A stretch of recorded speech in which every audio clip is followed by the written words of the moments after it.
It's quite a walk to get over here to Building 88. So thank you all for coming, and thank you so much to the Climate Registry for hosting us here in their pavilion.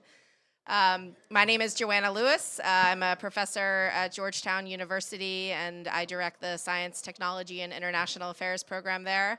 And this afternoon, I will be leading a conversation with my fellow panelists about opportunities for U.S.-China bilateral, subnational, and research-focused cooperation. I think that, particularly when we're in sort of politically charged events like COP28 here, there's a lot of talk about the sort of high-level relationship between governments. But even as there's been tensions in the U.S.-China relationship broadly, many of us are involved in really deep research cooperation and subnational policy engagement, and have been for over 20 years. Many of us have, long relationships and are, involved with many partners in this area. So I thought that it would be a good opportunity here at COP28 to sort of, dig past the high-level politics and talk a little bit more about the research-focused cooperation that's happening between researchers in China and the United States, focusing, though, on many of the issues that are on the agenda here at COP28, and also many, a lot of the work that all of our organizations do directly informs, of course, many of the government policy discussions and the negotiations here as well. So that is the reason for the event this afternoon, and thank you again to everyone who's joining us here, both in person and online on Zoom. So with me this afternoon, I have three distinguished panelists. So over to my far right is Alex Wong, who is a professor of law and is the faculty co-director of the Emmett Institute on Climate Change and the Environment at UCLA. And then next to him is Fan Dai, who is the director of the California-China Climate Institute, and also adjunct faculty member at the University of California, Berkeley. And then to my direct right is Professor Teng Fei, who is Professor of Management Science and Engineering and Deputy Director of the Institute of Energy, Environment, and Economy at Tsinghua University. So thank you all for joining us this afternoon for this conversation. And I plan for this to be, relatively informal discussion. I'm going to ask my panelists some questions, and then we'll certainly leave some time to get any questions from you all in the audience as well. So I thought I would start off by asking each of you to speak, a bit about the collaborative work that you do with Chinese or American researchers or subnational partners, how you see this collaboration as being valuable to your own work, and how you think your cooperation contributes to overall, broader U.S.-China engagement on climate change. So I don't know who would like to start. Maybe I could go down. Do you want to start, Teng Fei, or it's up to you. Yeah, thank you. Well, sure. I think that in the past decades, I personally was involved in a lot of China-U.S. bilateral cooperation at academic level and also at think tank level. That we have very active and very productive China-U.S. bilateral expert dialogue between China and U.S. focused on energy and climate issues. From China's side, it is the Consular Office of State Council hosts this dialogue, and for U.S. side is WI hosts that dialogue. I think that this think tank interactions is quite interesting channel that to bring the group of Chinese and U.S. experts together and to discuss some maybe a little bit sensitive issues, and also to inform the decision making at a higher political level. And also that I'm also involved in several joint research projects between China and the U.S. For example, that we have worked with our Harvard University colleagues that on several kinds of issues. They do have a Harvard-China program on the environment, energy, and climate change. And we have quite active changing through the workshops as well as joint papers. I think that we have done a lot that in past decades also. And third, I think that we do have very active exchange of students. We send students to U.S. and U.S. partners also send students to China. I think Joanna, you are one of the best example to show how this is a successful story. And I totally think that this kind of exchange based on human is extremely important because of that will form a very concrete basis for mutual understanding, and this understanding is the basis for any meaningful cooperation. I do believe that this kind of cooperation should continue and should be expanded in the future if China and U.S. would like to play a leading role in this global comeback to cope with climate change, and especially I think that is quite important also to expand this student exchange and people to people dialogue that through the context of climate change, which is very much important. And by seeing that, I think that my sense is in previous experience, a lot of focus has been given to the mitigation part, how those two countries can reduce our greenhouse gases. But I do believe that adaptation and climate risk is also a very important topic and need to be deeply addressed in the future. Both China and U.S. are not only the big emitters, but also suffered from the impact of climate change that is visible for both Chinese people and U.S. citizens. So I do believe that there is a lot of common ground to enhance the dialogue and cooperation among those two countries and to deal with the impact of climate change and forthcoming climate risk, and also bring our experience and expertise to other countries and to help the whole world to adapt to the climate change. So I believe that, the previous cooperation, I think, is very fruitful, but that is not enough to address the forthcoming challenge. We need more cooperation and more in-depth cooperation to deal with those kind of things. So I just stop here. Thank you. Great, thank you. That's very helpful context. Fan, maybe turning to you. I know you are involved both in the sort of subnational government-to-government cooperation. I believe you accompanied California Governor Newsom to China recently for a very successful trip. And your institute also puts out a lot of really useful research reports that directly informs both Chinese and U.S. policymaking on climate change. So maybe you could tell us a bit about the work that you all do. Sure. Thanks, Joanna. It's a pleasure to share what we're doing at the Institute. I think you pretty much laid out what we're doing.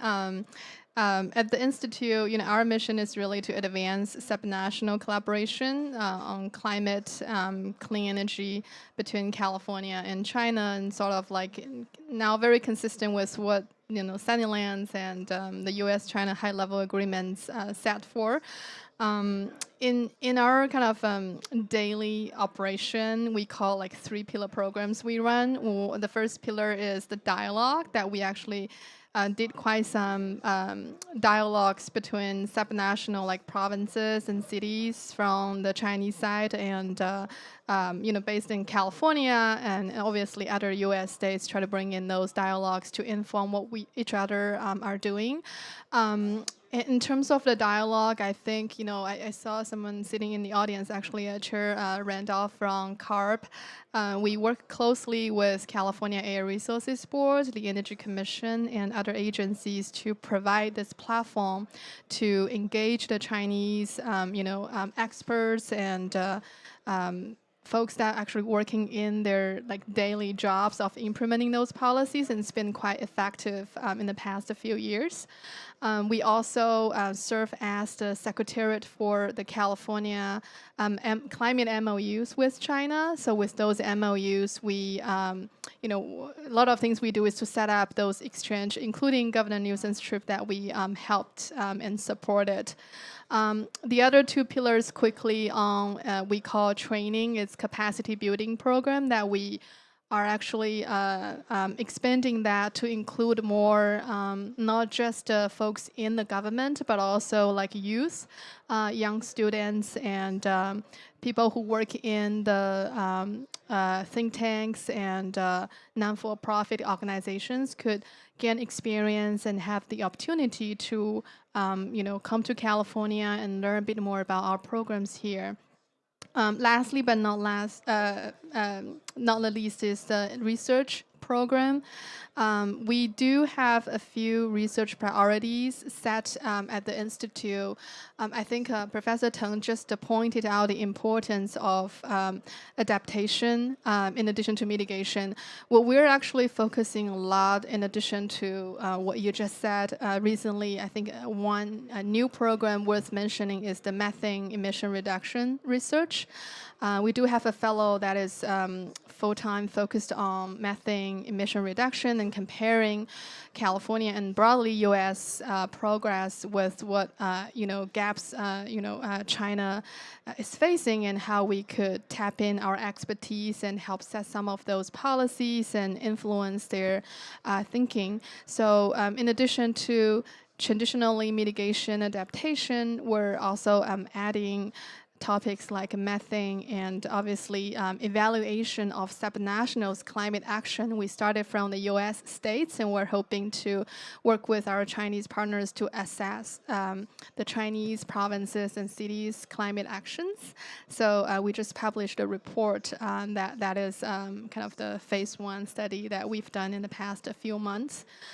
We will be looking for more partners in China, including, I feel like we all work together in different projects in the past, and we're hoping to expand that set of partnership in China as well. That's great. Great, thank you.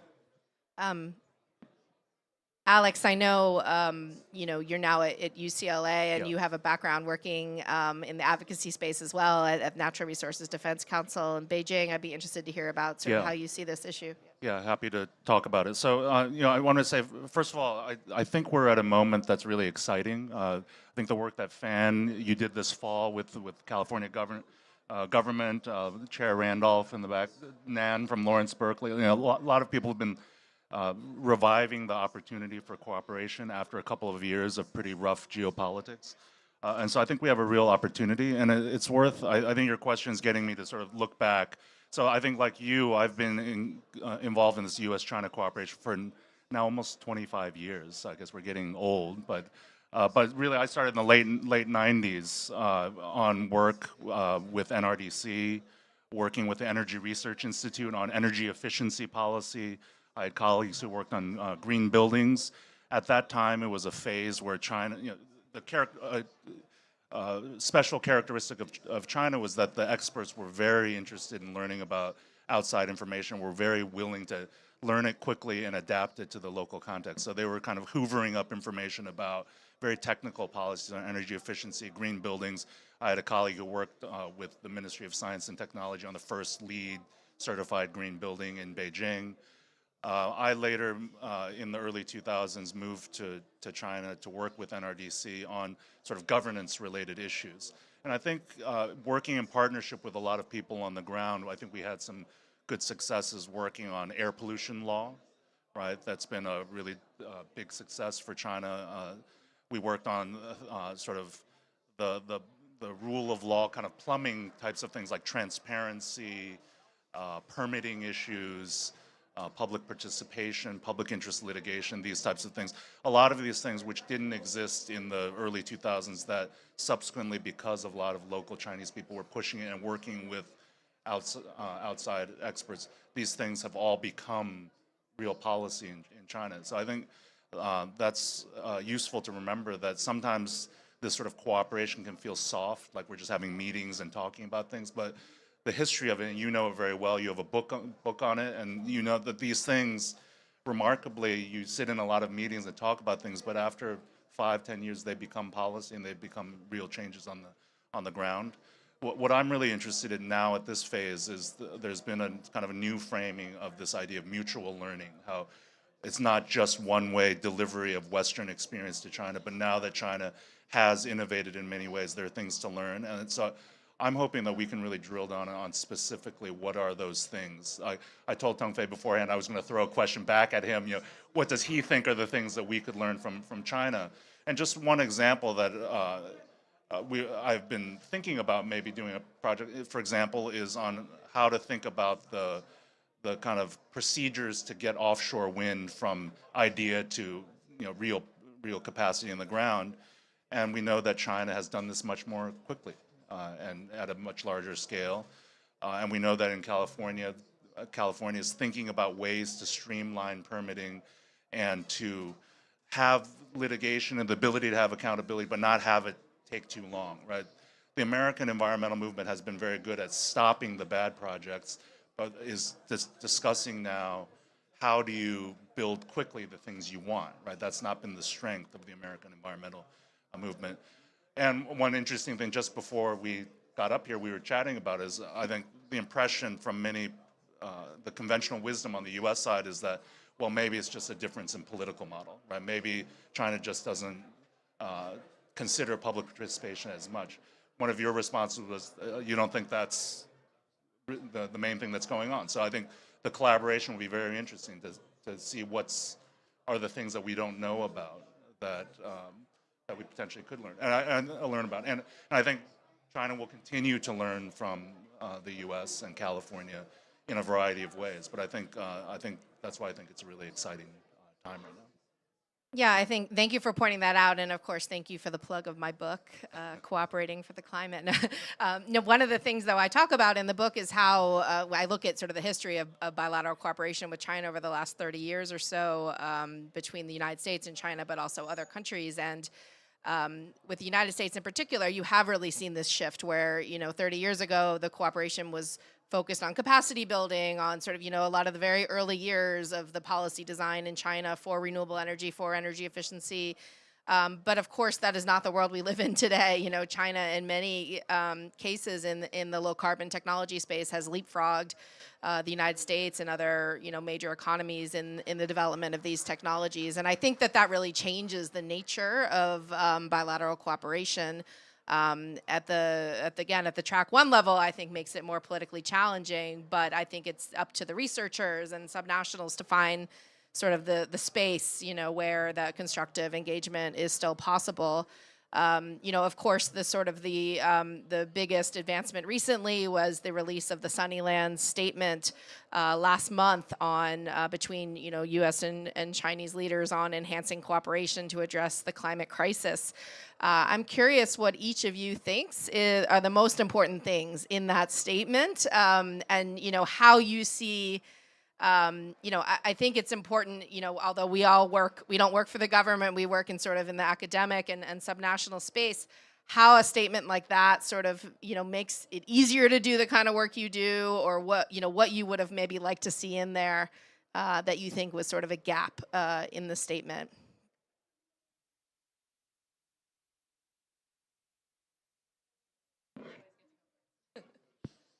Well, all right. I think, at least from my point of view, there are several very strong signals has been delivered by those joint announcements, and but I will not go through all of them. But I'd like to raise one issue is from my perspective, from China's perspective.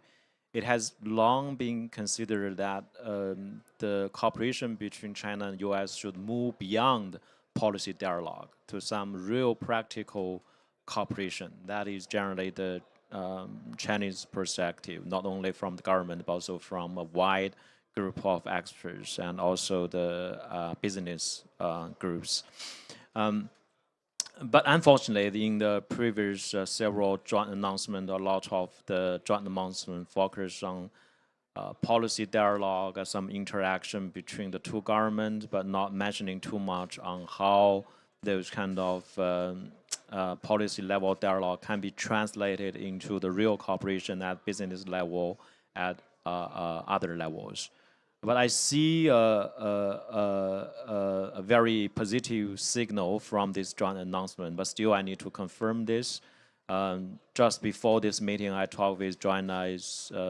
What makes me more interested is I see there are language in the joint announcement to see each parties, China and U.S., will promote 5 cooperative CCS projects, but still quite vague to understand what it means each parties to promote a cooperative CCS project, who they will cooperate with. Is the cooperation between those two countries, or is cooperation between those two countries with other countries? But at least I see there is willingness to talk about some real action, some practical action at ground.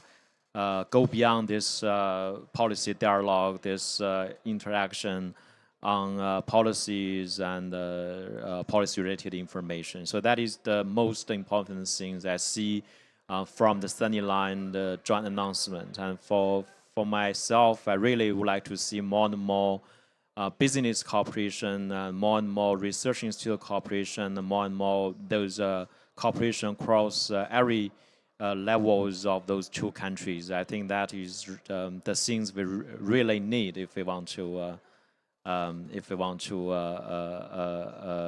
deal with this paramount challenge of climate change. We need to go beyond from talking to more action. Great, thank you. I think we're taking this order.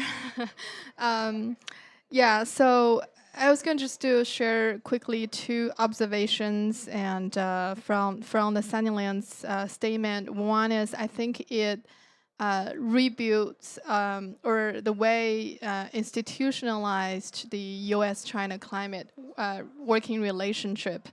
I think if we look back, there were some lost momentum in the past few years because of the bilateral relations and different political rhetoric. I think what Sunnylands did was it announced that the restarting or rebuild this climate working group, which will be really helpful to provide this framework for key players from both sides to continue this working relationship, which is really important. And another kind of key point that I see is it allows the space for subnationals to play a more formal role. I think it has more endorsement for non-state actors to promote and actually enhance this working relationship. My second observation is, the framework is being set. It's, the direction is to institutionalize that and stabilize that. Hopefully, it will sustain, in the future years. The muscles to this framework is also very important, as Professor Teng just pointed out, business and, think tanks and universities. I think the way the framework is set up with Sunnylands is it would also bring in those very kind of near-term focuses of what's going to bring real impact in mitigation and in emission reductions, but also it would allow including business and subnational governments to play a more formal role, such as identifying pilot projects in those priorities being set in Sunnylands, which I think would be really, really important to show the real action and real progress so that we don't get lost in those talks and negotiations about what we want to do, but we actually see the results of what could be done on the ground. I wonder, Fan, just before you stop, if I could just ask you a little bit more about one thing that you mentioned. I think it's actually quite interesting that the Sunnyland statement mentions explicitly, subnational cooperation. I think maybe for one of the first times in a high-level U.S.-China statement, and of course it signals that there will be a summit maybe in the first half of next year. I wonder, could you talk a little bit about just sort of why you think it's there for the first time, and what you hope that might sort of mean for your work?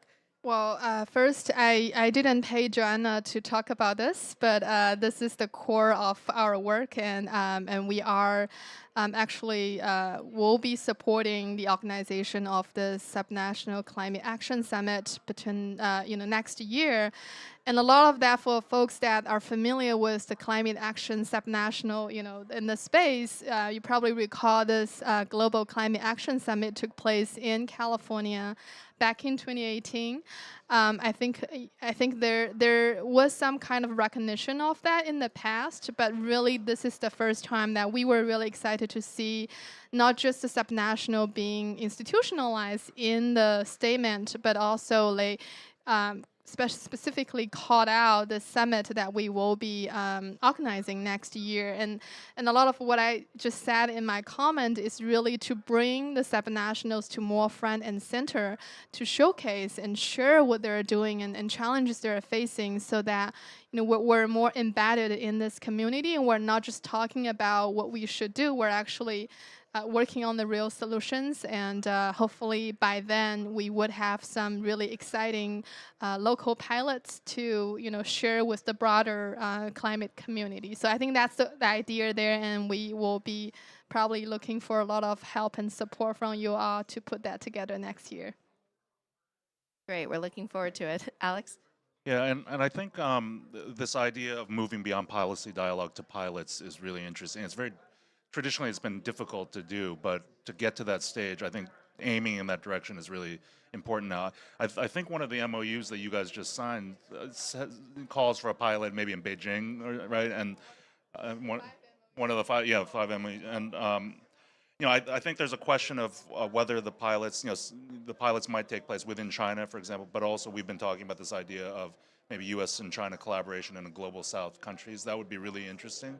It would really reflect this changed framing of like mutual learning, mutual sharing, and if you could get financing or business interests behind that, like say working together in some third country on how to do a clean energy transition and have real loans behind it so that the business people then could run with whatever policy changes, that would really be fascinating. It would be in some ways a sort of holy grail of this kind of cooperation. Yeah, I mean, I agree. I think that was a gap in the Sunnyland statement. I do think there's a lot of opportunities, of course, to expand U.S.-China bilateral engagement, but we both, individually play a lot of very important roles in third countries, particularly developing economies, as they're building out their energy sectors.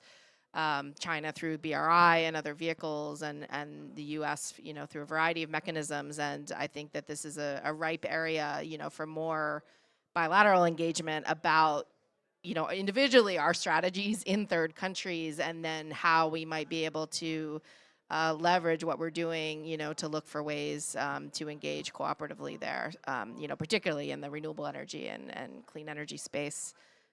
So I appreciate you both bringing that up. I wanted to also ask, so we're all here at COP28 and sort of watching these negotiations.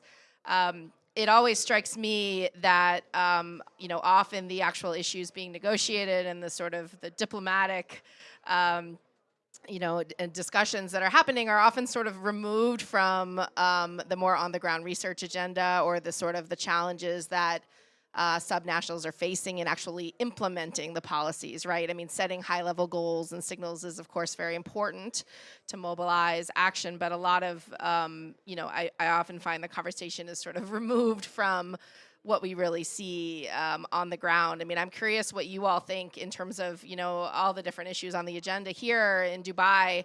Are there areas where you think the sort of the negotiators, policymakers can sort of take information from research or work that you're all doing, or or do you think that there's sort of additional work that is needed to fill gaps? I mean, there's obviously a lot of discussion here, for example, in the context of the global stock take about data and sort of the the need to have really good emissions and accounting data, especially as we're now moving into non-CO2 greenhouse gases, methane and others, where there's just much poorer inventories, and that makes it a lot harder to set goals.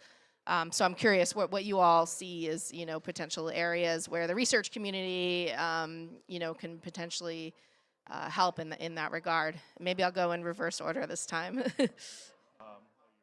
You're putting me on the spot now, so maybe I'll make a plug for my colleagues at UCLA are actually having an event here tomorrow, or on Wednesday, on satellite monitoring for methane. right? So, for example, that's one thing that, and you know, the Al Gore presentation was really great in terms of getting some clarity on where the methane is coming from.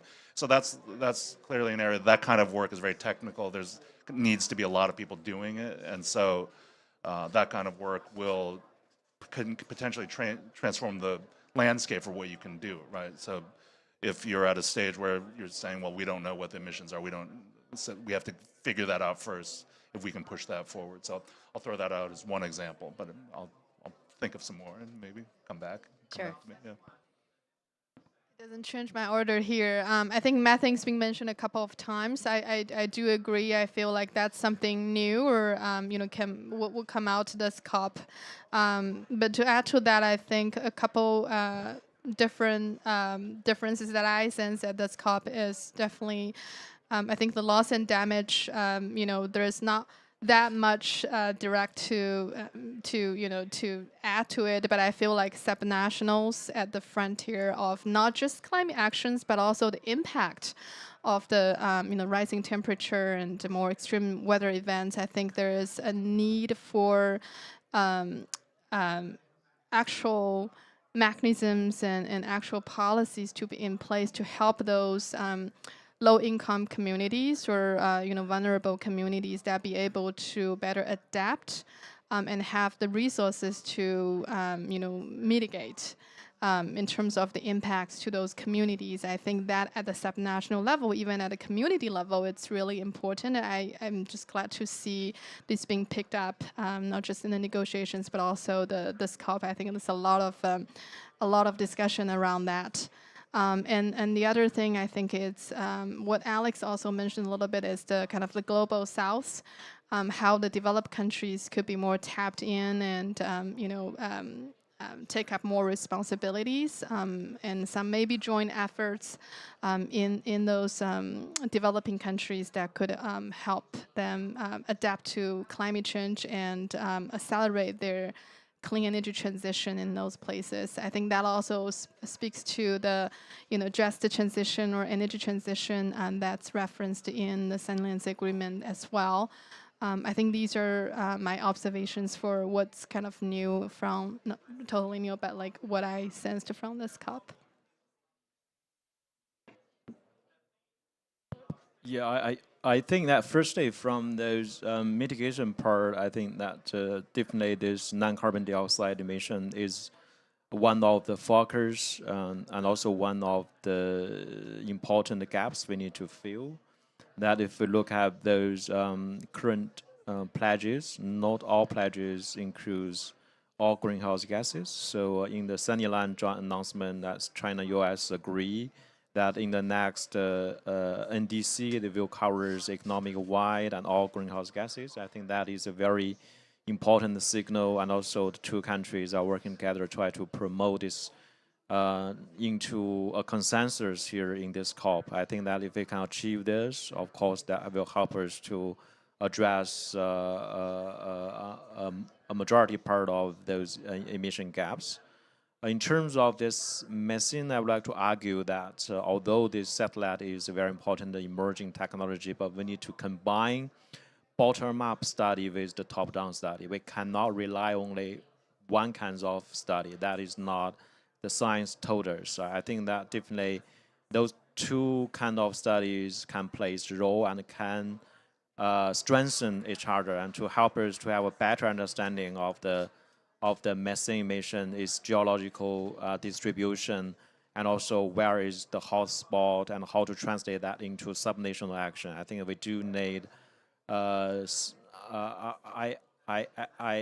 If I may propose, I could propose international scientific research project that to collect the group of inventory experts with the satellite experts with other areas of experts together to do those interdisciplinary studies and try to improve the methane inventories at global level. I think that is very much important, and maybe not only methane but also N2O and for F-gases. That will be very important that to support those policy sensors, political consensus that to include this all greenhouse gas into the NDC update. And secondly, in terms of this loss damage, I think in that place, the recent progress in the attribution science will play a role. Right now, I think that there has been a lot of progress in terms of attribution science. Basically, the science can inform us how to attribute the impact from anthropogenic impacts on some extreme events. So events by events, we can do this attribution science, and then that will help us to give more insights into the negotiations of loss and damage. And also, I believe that kind of early warning system cooperation is extremely important to help us to avoid this future extreme events. And also, I think that from the adaptation perspective, there is one thing is very important is how to integrate the future climate risk into the development of today's infrastructure. We need to understand the climate is dynamic. It will become it is changing and it will be changing. So we have to face more and more climate change in the future. But today's development of infrastructure doesn't take that dynamic climate into consideration. That will pose a lot of future cost when our current infrastructure in the future will be further implemented by climate change. So I think that right now there are a lot of new infrastructure will be developed in developing countries, and how we can work together to use the state-of-art climate science and to inform the development of infrastructure. I think that is some issues we need to consider carefully at this moment. Can I just add one? I love the points that have just been made. I just wanted to throw in one additional one, which is something that a lawyer would focus on, which is I really like the way that California and others have been advocating for a greater formal subnational role in these talks. And just from a governance perspective, that multi-level participation is more resilient, right? So we only have to think of the U.S. context.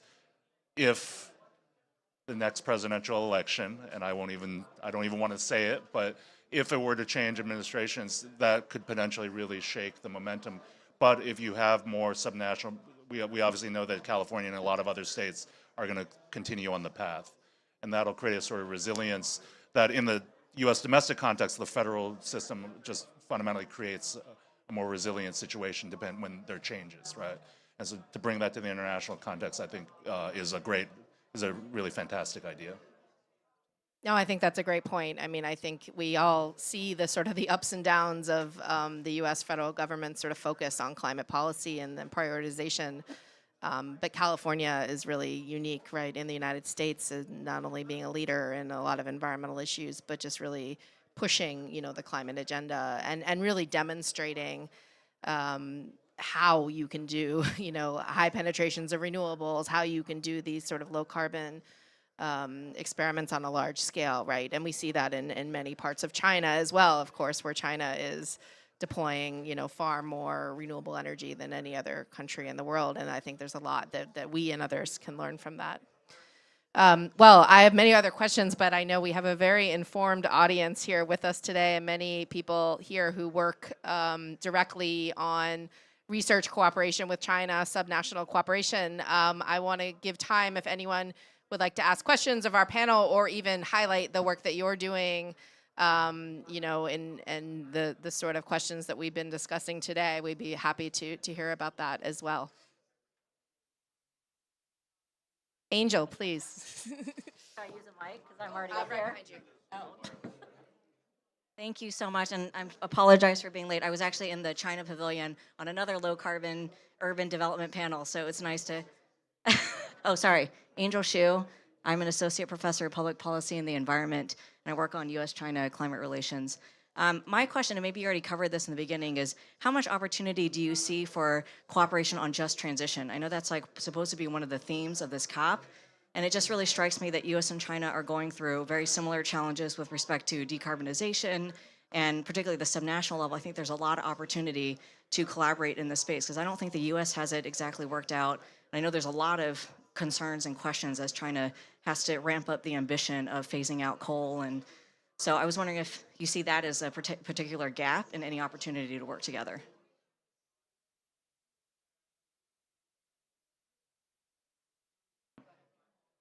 Maybe just take the first cut here. Speaking from the California-China cooperation, I think the particular opportunities in just transition is that we used to share with China and tell China what we're doing, especially in the the electricity sector decarbonization, how we were able to achieve our renewable goals, and how that we think China could replicate at their subnational level. I think one of the really interesting example is whenever we went to China and we work with and spoke with the subnationals there, like Guangdong and Jiangsu provinces, they always have the question about security. So it's about their energy security and how they, they would still try to use coal as a transitional power to provide the security they need. And I think one thing that we are trying to convince and also work with China is how to accelerate the storage, not just on EVs that like batteries, but also for the grid, how we would be able to stabilize our grid by tapping in more storage. I think that's a very particular area of interest and a huge potential for China and California and broadly in the U.S. subnationals could work on, and there are other solutions like green hydrogen, and in energy sector that we could work on in terms of the solutions, but also how we in our cap and trade program and through GGRF that we were able to set a portion of the money to benefit low income and those disadvantaged communities, how that could be replicated in China through their emission trading scheme and how they would allocate this to a proportion of those communities through this program. There are some of those discussions there I think would help bring in more experiences and lessons for this transition in China as well. Yeah, well, just follow up what has been said by Fan. I think that at least from my perspective, California is one of the pioneer states in the United States, right? But in terms of the just transition and challenge of transition, probably we also could consider bring the local partners with a similar challenge together. For example, in China, Shanxi province might be the province which is facing the most serious challenge. That is the state's rich in coal, and also I think that more than half of their local revenue built on the coal industry. So that will be a huge challenge in terms of the transition for Shanxi. But I am not quite familiar with the United States situation, but probably Texas could be one of the candidate which can talk with the Shanxi province that on the common challenge of the just transition, how they deal with this, that in terms of the transition impact on local communities, on the local revenues, whatever. I think that is a kind of gap. We, of course, that we should put the pioneer, this leading states together, but we also need to group those kind of local government who are facing the most serious challenge together. I think that will help us to address those transition issues in a better manner. Yeah, just to add, I mean, I think this is one of those topics where I just don't think either country has done it yet, right? It's one of those new areas where, like we've talked about, there's mutual, this is a mutual learning area where neither has figured out the way to do it. And I think, in some ways we may have to think more, like I think the principle we all support, but we may find the answer in unexpected ways. I've been chatting with people, for example, as to whether the idea of capacity payments in the power sector in China could actually be a sort of just transition policy, in the sense that if it supports coal temporarily while limiting the amount of additional production, it might be a way to say, help supporting the workers in that area for a time as clean energy really ramps up. And so we may find the solutions in different places as opposed to just like job training or these kind of traditional things that haven't always worked particularly well.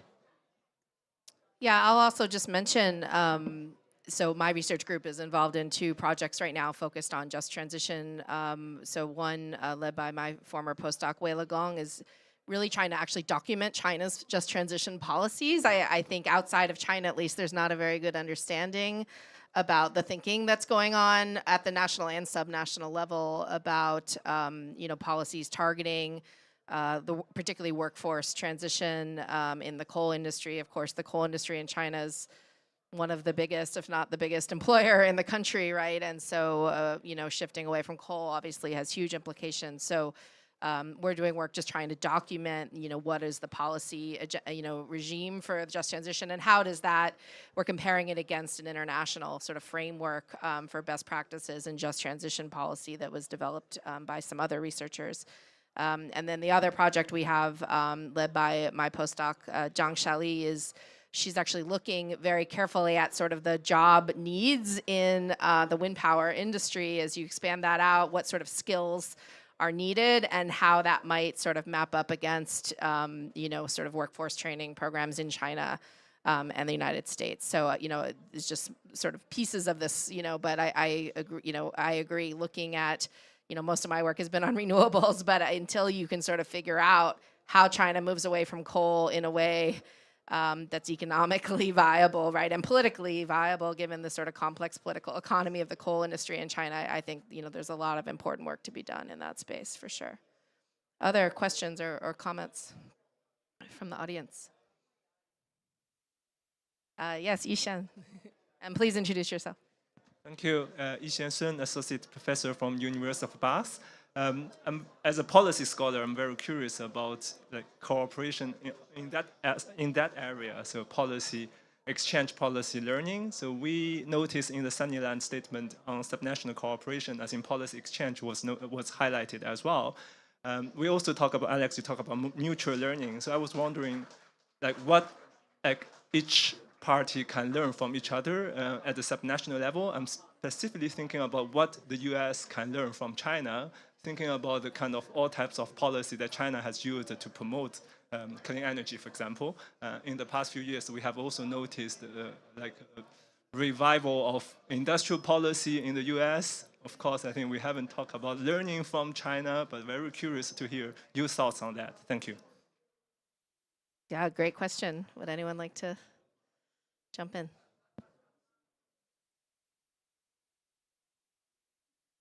I'll just use the what I learned actually from the recent Nielsen trip to China. Some of the interesting learnings from this trip.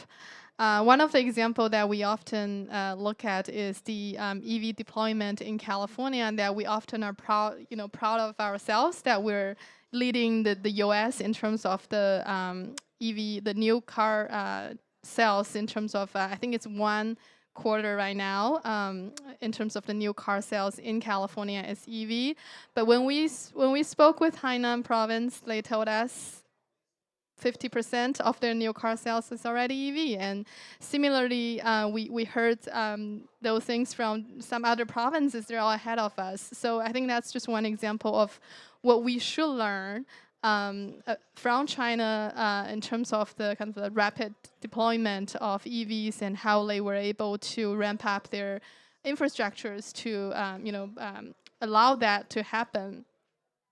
The other example of what we could learn from China is the capacity, their huge capacity that China has developed in terms of renewables. And I think offshore wind was an example. It was actually the reason for us to go to Yancheng City in Jiangsu province, where we were able to see the actual factories, the manufacturing of those huge wind blades, and how they're actually installing those in that city, and their ambition of making the city being a hub for offshore wind globally. So I think seeing those actual development and learning about their ambition is a real education for me, and I think for some of our colleagues too, of what could be done. I think there's yet more to discuss with the Chinese side, in the most appropriate way, how this should be done domestically and globally with all the, rules and these benefits that keep in mind.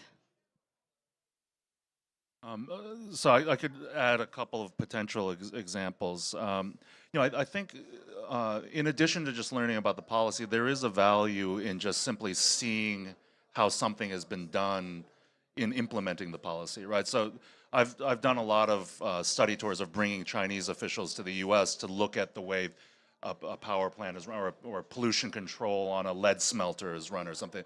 And a lot of it is not necessarily so technically complicated, but just to see how someone does it, because there's maybe 1,000 choices that you have to make as you're trying to implement something. You just see someone's done it and it's worked, right? And that's useful. And so I think we are seeing examples in the Chinese context where that's true also, like the Shenzhen EV buses example, right? Just to see simply how Shenzhen has deployed at that scale, how they finance the buses, how do they set up the charging network? What do they do when the buses get old and you need to replace it? Who pays for that? Like these basic things, it's not necessarily so complicated to figure out there, but you do have choices. And if you see that someone has made a choice and you can learn, did it work well or did it create problems? Right, some of the policy exchange that I've done, like we did a project with Tsinghua on the emissions trading system. A lot of that type of interaction tends to be modeling and those types of things. We took a slightly different tack in that we tried to highlight the conflicts in the California system. So, just to show that, look, these are the things that create problems and debates. Just so that, to say, look, you may run into similar debates as you're rolling this out, right? So just anticipate it and know that it might be coming up. And that's a way of policy exchange as well. And just a third possible way that this exchange also works is just for us as Western researchers to learn what China is doing more in depth allows us to also communicate that in a way that can affect our own domestic politics. So when I was with NRDC, for example, at Copenhagen, one of the things we did was we had a side event on China's emerging, at that time, pollution control and energy efficiency targets, because no one knew about them. And the American politics were largely, we're not going to do anything because China's not doing anything. So we said, well, you might be surprised that China's actually beginning to do some things, so don't use that as an excuse not to do something in the US context, right? So that policy exchange can play that role within the domestic politics of the country as well. So I think those are just a couple of ways it can play out. Well, I think that kind of policy learning, it depends maybe at what level we are talking about. If at some subnational level or at others lower level, I think that we can see a lot of learning is forthcoming and is happening. And at the national level, I may rather consider this from a game theory perspective. I think we will see a lot of convergence of those policies. I'm not quite sure whether we should consider it as a learning or not learning, but we will see a convergence of those policies probably within the context of US and China competition. And those two countries, well, I think the better strategy for those countries is to use a quite similar policy with each other to make sure that we will not lose this competition because of the wrong implementation of the policy. I think that's probably what we will see in the future within this context. We will see more and more convergence in terms of policy similarity. It might be a silent learning. It might be because of this strategic point of view. I'm not quite sure about that, but I firmly believe we will see more and more similarity between those two countries in terms of macro policy setting. And I might just add maybe on a controversial point. I mean, you mentioned industrial policy, right? And of course, for many years we saw China use industrial policy, including protectionist measures, to build up its own renewable energy industries. And I would just point out, sort of as now the United States is sort of, and the EU are sort of seeing this return to industrial policy. including by economies that sort of, spoke against it for many years. I worry that, while China, of course, had many successes in scaling up, for example, the wind power industry, also many challenges because of the industrial policies they used, particularly in the early years, where in blocking out foreign competition and making it more difficult for foreign technology cooperation in that sector, you saw sort of a much slower uptake of, particularly advanced technologies. I worry that the United States, with the IRA and some of the protectionist measures there, particularly related to restricting Chinese technology in United States supply chains, is actually going to slow not only the U.S. low carbon transition, but the global one as well, because we know that manufacturing these technologies at scale, including most of that which has been done in China, has played a huge role in driving down the cost of these technologies. So I do think this is an area where there should be more active conversation between policymakers, particularly in the climate space, right? Because, the climate priorities don't always align with trade priorities, security priorities, et cetera. I would love to continue this conversation all day, but we are out of time, and I want to really thank our panelists for a frank and open discussion. I think particularly at these highly political events, we often forget about the really substantive work that is happening in the research community at the subnational level. Particularly as we sort of hear about the tensions between the United States and China. And I think our panel has really identified some important areas to continue research and subnational engagement and hopefully sort of push the overall policy agenda forward. So thank you all so much for your remarks, and thank you everyone for joining this afternoon.